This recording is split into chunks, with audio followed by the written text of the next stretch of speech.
brought to you by KHS Bicycles, a full line of bicycles sold in 30 countries. Jensen USA, America's #1 online retailer of bikes and accessories, ODI, the world leader in grip technology, and Angel Fire Bike Park, the top-rated bike park in the Southwest. Welcome to Mountain Bike Mania. I'm Samantha McDonald. This week we're coming to you from Port Angeles, Washington, up near the Canadian border. This is race 2 of the USA Cycling's Pro GRT series. Regular viewers know that weather, particularly rain, as in right now, is always a factor at this race. For those of you who are new to our show and the sport of downhill mountain biking, you're in for an exciting race, as you can see there, and for some of the most spectacular scenery we'll see all season. There's been quite amount of time between race 1 and 2, giving the riders some time to fix their bikes the way they like them. Here are Ross McDonald and Mikey Hatterer to see who's dialed in this weekend. Thanks, Samantha. As you can see, it's raining, so Mikey, I got to ask you, what do the riders have to do to their bikes and whatnot to adapt to the rain? You know, there's really not too much setup change when it comes to the bikes. Maybe a couple clicks of low-speed compression, a couple PSI in the tires here and there. But in reality, it's just kind of a mud preparation. You got to put some lubricant on the different parts of the bike that'll collect, maybe some moto foam, just try and keep that stuff from sticking to you, and then really mentally be prepared to slide around in the mud. Right. Well, moving on to qualifying, we saw local boy, almost local, Luke Strobel take down the top spot. And after that, how'd it go, Mikey? Yeah, after that, we saw a bit of a mix-up. We saw Canadian silent killer Kirk McDowell out of Vancouver Island taking down number 2. And then the American silent assassin, Kieran McKinnon, top 3. And then another somewhat local boy, moto kid, CARSON in the top 4 spot. Yeah, very impressive by him. The juniors, we saw Lucas Cruz out of Canada take down the top spot, followed by Devin Kerr out of California. See how he does in the rain today. And for the pro women, Mikey? No surprise there. Jill Kittner on top, and she's really just stacking her times up against the pro men and collecting some much-needed practice going into the Crankwork series heading over to Europe. Awesome. Well, best of luck to the riders. Let's move on to the course preview.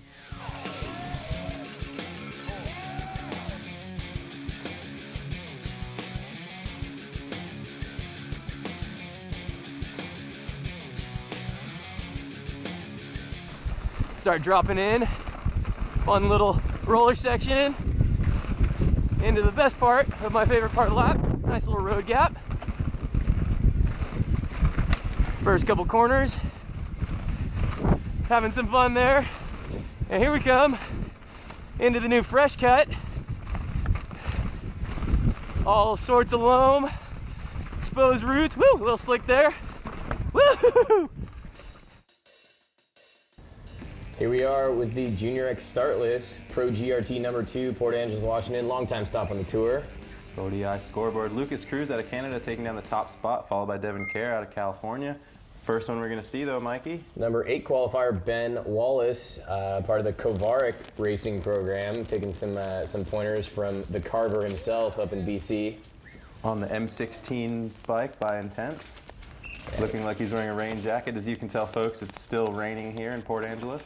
Yeah, the weather has been definitely wreaking havoc with the riders. It's inconsistently raining, drying out, all in the matter of between shuttle runs almost. It didn't seem to slow him down in that weird corner, the 180-degree one. Yeah, this section right here is all new fresh cut, and the beginning of the week actually looked like it was going to be a lot of fun. Whoa, he's up a bit at the slit, almost 2.5 seconds. Slippy, slidey everywhere.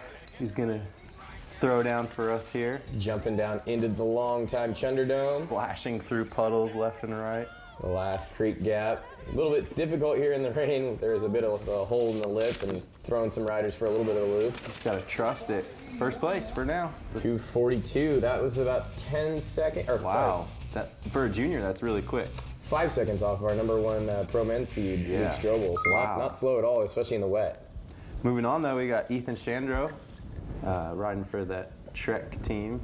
Yeah, the offspring of the formerly best Canadian downhiller, Andrew Chandro. in the heyday of mountain biking. Yeah, he obviously is Andrew his coach. Do you know that? You know, he is his coach in the same way that you want to listen to your dad all the time. Yeah, more of a mentor. Yeah, he definitely helps him out where he can, but he's really letting Ethan kind of grow as a rider on his own. Well, he's only 15, so he's got his best years ahead of him. Yeah, I was lucky enough to be able to ride with him in New Zealand, not knowing that he was Andrew's son, just that he was some kid named Ethan from Canada. Pretty quick. He's definitely a good rider. He's got a good head in his shoulders, and wow, almost 3 seconds Into Wallace, yeah. Wow. Into his Canadian brethren right there. And if he finished at 242, he might be under 240. We'll have to see how he rails these last ones. Taking the inside there, just sliding it into that rut, catch rut, just barely making it in that corner. Good compressions there. The timing is all good in his head. And this is Across a the new line. addition to the year, 240. Wow. He lost a little bit of time in the lower section, but still had enough to make up from the split. That's so fast, and he's only 15. Yeah, definitely throwing caution to the wind, the young guns here. Yep, Blake Bunting moving on. He's about 6'4". Yeah, so he's one of the smaller riders on the course. We can see him right there, just barely bunny hopping over one of the larger gaps on track. The vision he has must be further ahead than some of the shorter riders. You know, it actually might be a double-edged sword. The taller riders, bikes typically aren't quite long enough for them, so they're arching their back a little more, which puts make their it head fit? faces down. Huh. So they might, you know, I noticed very few very tall riders wearing neck braces as they can interfere with vision. Oh, yeah, because you can't lean your head back when you're trying to look up. Yeah, so there's some riders that take that out of frame, but Well, he's back on Ethan there.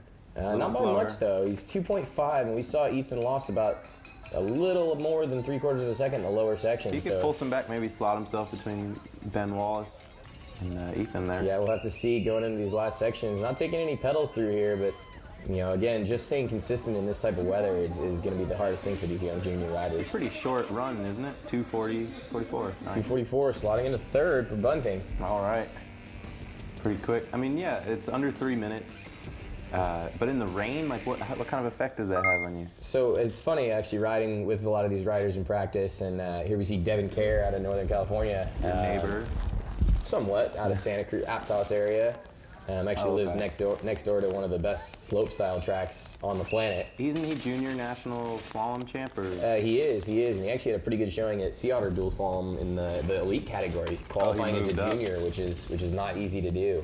See his corner speed there. One of Yeah. the trickiest corners on the track for sure. So, but yeah, a lot of the riders, including myself, would argue that as soon as the rain came, instead of struggling to try and go fast, you were actually struggling to try and maintain speed, and almost made the track a lot more taxing energy-wise. You were doing a lot more pumping, a lot more trying to generate momentum rather than maintain it. That new section too is like pretty flat, and it only got worn in this weekend, so slowing riders down in the mud for sure. Yeah, we saw Devin just a few seconds back there at split number one. Maybe had a few issues up top, but we'll see if he's definitely got some jumping and corner speed. Across the He line. was able to Oh. pull back some of the time, but not quite enough. Letting the Canadians oust him there. So that was our one great hope, Mikey. Yeah. This is the top qualifier. Well, he's guaranteed a podium too. spot right now with only Lucas Cruz, the number one qualifier, Top to five drop finish for in. him. So Lucas is an ex-BMX kid. Did he just hit his elbow on that tree? You know, it looks like it, but Looks you're deceiving yeah, from there. there is camera angle magic happening with our Mountain Bike Mania camera crew. So it definitely looks a lot tighter than it is in most of these places. You know, but it is a game of inches. These riders, or if you're Canadian, millimeters. These riders know exactly how wide their bars are, down to the centimeter, and how close they can get them to trees, There and are where their tires so are many slide. trees here. Lucas choosing to go outside right there. First time I've seen that So in did the Ethan, middle though. section. Which has been confusing because there's no rut to save them. Pretty close there though. Yeah, he's only 3-2 back on his teammate there. He can pull it back. Get that. Big old compressions headed into the Chunderdome. Yeah, a little my bit late gosh. on the pull up, almost missed it. Definitely having some probably having some problems with his vision. I know a lot of riders getting spray that they weren't typically used to in practice. How many tear-offs is a good number to have on your goggles? Enough is the right number. 242. 242 Oh, into second, not gonna do it. Dang. So his teammate the 15-year-old's going 1-2. Teammates. That's Ethan Chandra incredible. taking home the top spot with just a few seconds off of our number one pro men's qualifying time by Luke Strobel just yesterday. Yeah, and it was a little drier yesterday, so that's doubly impressive. We'll have to see what kind of times the pros can throw down. But moving on to the pro women. No surprise on the top there, Jill Kintner, Canadian Vea Verbeek, and Danielle Beecroft all the way to Australia, and then a young local rider, Keelani Hines, in the number 4 spot. And Samantha Kingsville. So Danny Beercroft, she won the last round of the Northwest Cup here, and the track started the same way with this road gap. So Choosing to roll the road gap though today. So maybe having some troubles keeping the speed with being, the women being lighter and a little bit smaller riders, not able to carry momentum through the holes filled with water quite as much. She looks like she's carrying speed down there, though, pretty well. Yeah, this is part of King Diamond, which is probably the steepest part of Dry Hill.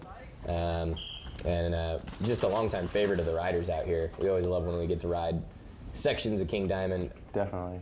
And so the last race was Queen Diamond. I didn't actually know they were named like that, which is pretty clever of Scott Tucker, race organizer. Yep.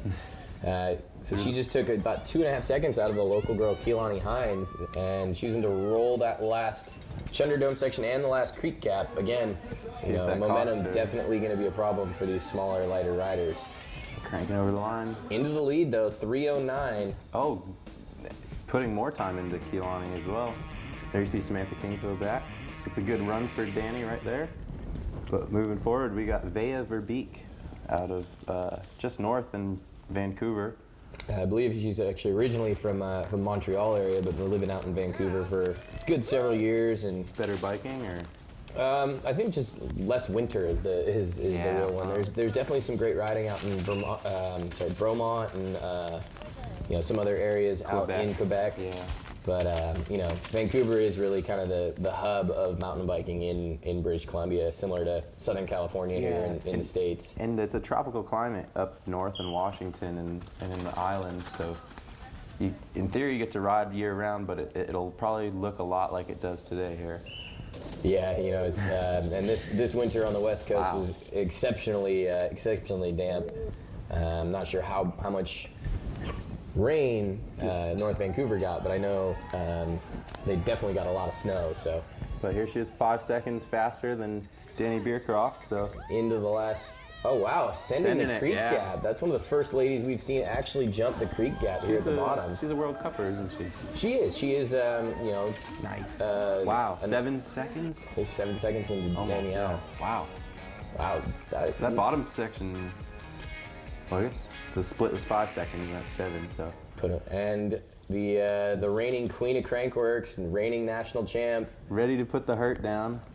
Jill Kintner. Washington's own out of Bellingham, just takes a ferry to come to the race, and she's been racing here for years, so it's her home track, more or less, wouldn't you say? Yeah, this is the closest she's going to get to racing in her backyard, and she definitely, she knows it's always her race to lose, but she still tries to push and still tries to improve with every round. See if she can keep it upright in the mud. Yeah, she left. She actually jumps in practice with a lot of the pro men and tries to chase and follow their lines and learn from them in hopes of further improving. Whoa, throwing a foot out there, just going super and she pin. slid a rock too. Two-wheel drift into the Chunderdome. Letting go now though. Man, the puddles are crazy. You just kind of hope and pray. And sending the creep gap, casing it a little bit, but didn't pull up as hard as Via, so she definitely didn't go quite as far. She made up some time on the split, so wow, under 3. 2:55, only woman to break 3 minutes today. Wow, that's a great run for Sprintner. Another 7 seconds into the pro women's field, but that'll do it for them. Beautiful Port Angeles in the background. So yeah, we got Jill Kintner taking down another Pro GRT win. World Cup Vea in 2nd, Danny Beercroft, Samantha Kingsville in 5th, and Keelani Hines in 4th, the young guns. But moving on to the pro men, how did that turn out, Mike? This was some of the tightest racing I think we've seen in any GRT, much less a pro Port Angeles version, with local boy Luke Strobel taking home the top spot. On the 29er too, but we don't have to talk about all that. That's a dead horse with the Northwest Cup. Luke's been doing it for a few years, but right. So now we're seeing actually someone who we're used to seeing at the top of the Pro GRT start list, Logan BINGGEL, qualifying back in 13th today. And he's going to be our first rider up. On full production bikes this year, you can just go to the store and buy that now. They'd been on the raw silver frames for a little while testing them, making sure they could stand up to this abuse. But he's up on Tanner Stevens, so Tanner already came through, did not have the fastest time yet. So he won't win 2 years in a row, unfortunately. Yeah, Tanner's not going to be able to back up the kind of... Oh, wow. Logan sending it straight as an arrow. Logan, one of the stronger riders on the GRT circuit. Definitely you can tell by his riding style. He's very, very much up over the front and attacking Never every count him course. Out. Wow. Wow. 2:37.92. Wow, that is just outside of Luke Strobel's qualifying time yesterday in a little bit drier conditions. But we did see our juniors go faster in the wet than they did in the dry. Yeah, so. we'll have to see how it goes from here then. Magnus Manson, Round- dodging that tree again. Round number 1 winner, just sliding around that first tree. Yeah, he's on that Kona factory team with Connor Farron now. It's factory, right? I believe he's on the kind of developmental program with a few other Canadian riders. There's a young junior, Anthony Paulson out of Quebec, and a few others. But yeah, Magnus trying to knock on the door in his first year as an elite and see if he can hang with the big boys at the World Cup level. He's been making a big splash in the mud puddle last month, and here he is up on the split on Logan. So looking promising for him to go a little faster. Yeah, we did see he has the speed to win here at Dry Hill just a few weeks ago, winning round 1. His bike looks like a little small, like he's hanging off the back, but that just might be his riding style. You know what's funny is most of the riders I see on these Konas, between Josh Button, Connor Fearon, and Anthony, always tend to seem like the bikes are a little small on them or they're hanging off the back, so it seems like that just may be the way that bike likes to be ridden. Well, working well in Port Angeles, 2:35. 35 seconds, that's 2 seconds up on Strobel's qualifying time. Wow. In arguably worse conditions, so these riders definitely hanging out. That could hold, but here we go with Charlie Harrison. A rider who's probably not used to seeing this much mud on his normal race days. Southern Californian, but he has raced overseas in the World Cups for quite a few years now, and if anything, this is great training for him. What? Sending the step down in the middle. Riders were doing that in the dry last year, but almost no one did it this year in the wet. Conditions just not stalling favoring. that corner just a little bit. That's going to cost him. It's going to cost him a little bit of time, but he may have been able to make up for it by sending that step down. I wonder if that's faster. What do you think? You know, it's a pull-up, and if you can hold your speed through the corner, there's no reason that flying through the air over bumps and rocks is going to slow you down. Yeah, save yourself one compression. Airing into that rut so perfectly. Charlie is so dialed. Yeah, getting the upgrade from a satellite team last year to the full factory intense program, doing a full World Cup circuit, fully supported, and he's putting in the work both at home and on the race day. Ooh, almost losing that in that corner. Well, so far so good for Chuck. Qualified 10th. Let's see if he can get it across the line. Charging hard in the last corner, into third, 2:38, just outside of Bingley's time. Sending it again. Wow. Well, let's see if that holds up. We've still got some of our best riders to come, including Austin Bubba Warren, who won the Mammoth round, the last round last year, on a rerun because Walker Shaw was in the middle of the course with broken teeth. Yeah. Bubba not necessarily having the best luck at races, but he's always got some ridiculously smooth and kind of almost lazy style on his bike. He looks like he's always just having fun playing around. Just hitting stuff hard with little effort, right? Yeah, and it seems to equate to overall track speed. You know, you watch him through a section, and he never necessarily looks like he's the fastest just by looking. But just right there, we saw him gapping over tiny little holes that we didn't see anyone else doing. So his brother, a couple-time national champion. Oh, he's faster. He's up just barely 0.05. And they ride a lot of dirt bikes and really know how to get those bikes to corner and through the chunder and whatnot. Yeah, you know, their dad actually was a factory mechanic and does a lot of work for the factory teams on bikes, both framework, suspension, and things like that. So they grew up with a lot of moto influence and background. But Cody was actually my class as a junior and raced into second, 2:36.3. Wow, great time for Bubba. That's so quick. But Canadian Magnus Manson still holding them off. I'm sorry, Mike, you were saying that? Just moto kids that love mountain bikes just because they grew up in one side and found success in another. So speaking of Canadians, though, we got another one here. Forrest Riesco qualified first last year. Yeah, he was kind of the breakout performer of 2016 in the Northwest Cup. We didn't really hear about him too much before, and he had a pretty consistent, solid season with some great results, and I believe a couple of podiums in there as well. He's just laying it out, trying to stay off the brakes in the corners and the rough stuff. Letting it roll, though, here. Yeah, he's definitely one of those riders that lets his riding do the talking. Not too much, extra flavor or style throughout the runs, but puts down power where he needs to and hits corners well. And holding it together a little off the pace though at the split. We've got 1/3 of the track left.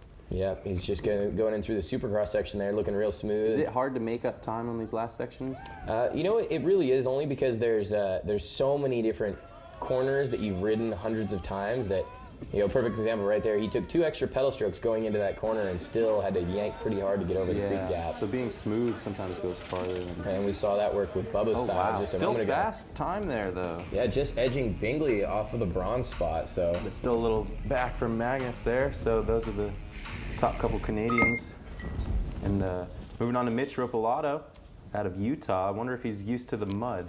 You know, Mitch is one of those riders that doesn't really let anything affect him when he's on his bike, whether it be an injury, whether it be him, you know, changing course conditions or, you know, or something, you know, just things that are out of control. He just kind of rides with such instinct and such talent that it usually tends to work for him. I mean, we saw him finally take home a Sea Otter dual slalom win after being the fastest guy on track for so many years. So he's having a great year so far. It's a great start to the year for him. He also chucked a ridiculous front flip on his trail bike at Dual Speed and Style in Crankworks, New Zealand. Just out of the blue. He said he hasn't done one in probably 5 years, and he did it clipped in on a trail bike. Oh, wow. And he's gnarly. stomped it. Looking really fast and smooth, going inside, just leaning it in. Sliding around on that V10. God, I wonder what his PSI is. Holy cow. He's definitely, like I said, he lets his talent kind of take over and sometimes. Pulling up late there, but downsiding in perfectly fine. Yep, and he's definitely got the legs at the bottom. Whoa, snapping that corner, that poor rear tire into the lead though. 235.37. Barely beating Magnus. Wow. 5/100th of a second. That is a blink. The boys are going fast today. Carson EISWALD. Yep, another new to the mountain bike scene moto kid out of the Pacific Northwest. He's very fast on a moto and has turned himself into a very fast and capable rider on the downhill bike in the past 2 years. Yeah, definitely seeing the moto style right there, just smashing that suspension into the holes and trying to skip over the top as much as he can. He's got great form. I don't know how much it's supposed to translate, but he's definitely going fast. Yeah, he's another one of the strong riders, kind of a stockier, just stout brick of a rider. He's about 5'6" or so. A little back on the split, but in the lower section, he definitely knows where he can pick up some speed in these corners and pumping through these jumps. He's had a really dialed year going over to Enduros and placing top 3, and I forget what place he was at the first Northwest Cup. I think he was 4th. Yeah, right in his qualifying place, actually. Yeah, he qualified 4th here, too, so see if he can make up on that. Or there it is, not even having to pedal or pull up for the creek gap there at the bottom. And looks free-hopping into the last berm. Cranking out. What do you got? 237 into 4th. Dang, so, times are close. Right where he qualified, Carson EISWALD. See if that holds. We got 3 riders left. Moving on, we got our Athlete of the Week brought to you by Angel Fire Bike Park, biggest bike park in the Rocky Mountains.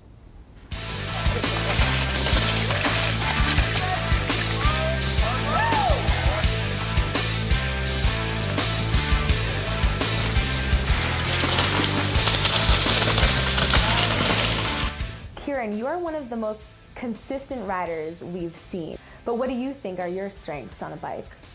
It's kind of a tough one. I think my strengths are probably analyzing the course and the terrain, but also analyzing what I need to do as a rider to get through each section. Like I can kind of visualize what I need to do in each part, and that kind of helps me assess like what lines I need to choose or anything like that. I see. So it's almost an intellectual puzzle. Yeah, for sure. I definitely think about things a lot, maybe too much at sometimes even. You say you overthink things, but when it comes to race day, you seem to have figured out what works for you and stick to it. Yeah, that's a tough one. It's definitely easy to put yourself in like a negative or self-doubting mindset, and I've definitely struggled with that in the past. But you know, I just try and get into a positive mindset and not think too much about it. You know, the thinking's done. I think on Sunday you kind of have to turn the brain off and just kind of remember what you've learned throughout the week and just kind of go by muscle memory, really. Is there anything about being an engineer for Santa Cruz Bicycles that gives you an advantage when you race? Since 2009, I've worked at Santa Cruz Bicycles in the engineering department. So that's kind of Cool. helped me get to where I am today. Okay. It's nice because I feel like I know the bike really well, like inside and out. You know, I do a lot of like shock tuning and test riding and stuff for the company. So I feel like in general I'm pretty like in tune with suspension setup or little tweaks that need to be made to the bike. All right, Kieran McKinnon, the silent assassin, as you like to call him, Mikey. Absolutely. I actually got a chance to ride with Kieran on his home trails in Santa Cruz just the week before coming up here, and in basically the polar opposite conditions where it had rained, dry, dusty, rained the week before, so there was just enough traction to keep it almost hero dirt. And oh, smooth through there. You can never count Kieran out. He's always incredibly smooth and like composed. Like you never think he's gonna crash. yeah, it was actually a big shock to hear that he had crashed at the last round last year, and actually had a pretty serious injury. Like, spent a couple days in the hospital for some internal organ damage, and that rock art is gnarly there. and he wasn't projected to be back on his downhill bike very soon, and we saw him. I saw him head over to Crankworks New Zealand and ride a downhill event over there and do fairly well. You know, first race back and kind of getting his legs back, and then we just saw him get another podium finish at Sea Otter downhill the week before this. So well, he's slaying it here. See what his time is across the line for the big man. Oh, into the 4th spot, just edging out Carson. So that guarantees a top 6 top or 6 so. right now. Yeah. He's the number 3 qualifier. See how that plays out. Canadian national champ Kirk McDowell likely to do some crazy things on a bike here, wearing that national champs jersey. Yeah, riding out of the Dunbar Cycles crew. They used to have quite a large crew that came down to these Pacific Northwest races. You know, 6 or 7 guys that always did pretty well. Dean Tennant, I remember explicitly, used to do fairly well at these. And it's funny, a lot of the Canadian racers are moving back towards being Canadian film guys, doing video parts and more lifestyle shooting rather than showing up to the U.S. downhill races. Huh. So Kurt, we'll see what he is at the split. Oh, he's within touch though, just about a second off. Though. So, what the heck? Sending the triple, wow, in the wet. He's so close to that log. That jump was put in just for this race, and while it was really fun and almost a little on bit faster Friday, in the dry, in the wet, almost no riders even attempted it. Mental. That was luck that I think he made it out of that think alive. it slowed him down? I guess we'll see. Oh. Into Perhaps, 6, so he definitely lost a little bit of time. There you see it again. Oh my God. The monster case bounce. He couldn't have gone any further right. That was terrifying. And the only man who can unseat right now, yeah, Mitch Ropolato, is the local boy. Luke Strobel on the 29-inch wheels, rocking that #1 plate from the Northwest Cups. Yeah, he's also defending champ from the first round, so it is his race to lose right now. But I know with he had some issues in round #1, and people are saying that he's almost riding with a little bit of angst and a little anger from a bad result at round #1. Bad for Luke's taste, at least. I think he finished 4th. Yeah. But so he definitely wanted to finish on top here in that #1 seed. He's on his way, and he's within close. touch. Yeah. 3/6 of a second. A little squirrely out of that corner there. Nice and smooth with those big wheels. And Luke still always choosing to be a flat pedal rider, so the wet conditions definitely aren't going to affect him as much in the corners. Sending it real smooth. He's probably jumped that 1,000,000 times. He was definitely one of the first when it was built to gap the whole thing. Send it. Looked easier this year, judging by all the juniors who sent it, and they didn't send it last year. I think part of it is maybe being a little easier. Part of it is just the level of riding. Oh, not today. Not enough. Into 4th again for Strobel. Oh, man. He is not going to be too happy with that result, but you know, he can't be mad with the competition level today. Both Mitch Ropolato taking home that #1 spot. From dry old Utah. Let's go down to Samantha and have a chat with our winner from today, eh? What was today like in the extreme rain and mud? It was relatively easy, actually. The track was pretty smooth, and the rain kind of like uncovered all the roots, so there wasn't much mud on the roots. So all the slippery parts were just kind of like the in-between off-cambered stuff, and as long as you let go of the brakes, you were fine. There you have it. Category 1 men 0 to 18 here at the Northwest Cup round and #2. And that is your That's all for this episode of Mountain Bike Mania. It was a total mud fest today, even challenging for the top riders. Next time we'll be on the East Coast for race number 3 of the Pro GRT series. Remember, you can stay up to date on all things Mountain Bike Mania by subscribing to us on YouTube and follow us on Facebook and Instagram. For all our crew and our sponsors, I'm Samantha McDonald. Thank you for watching.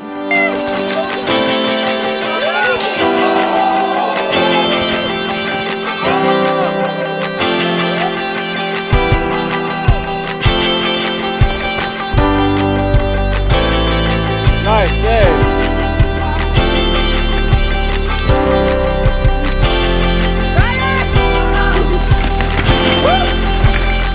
Mountain Bike Mania is brought to you by KHS Bicycles, a full line of bicycles sold in 30 countries. Jensen USA, America's #1 online retailer of bikes and accessories, ODI, the world leader in grip technology, and Angel Fire Bike Park, the top-rated bike park in the Southwest.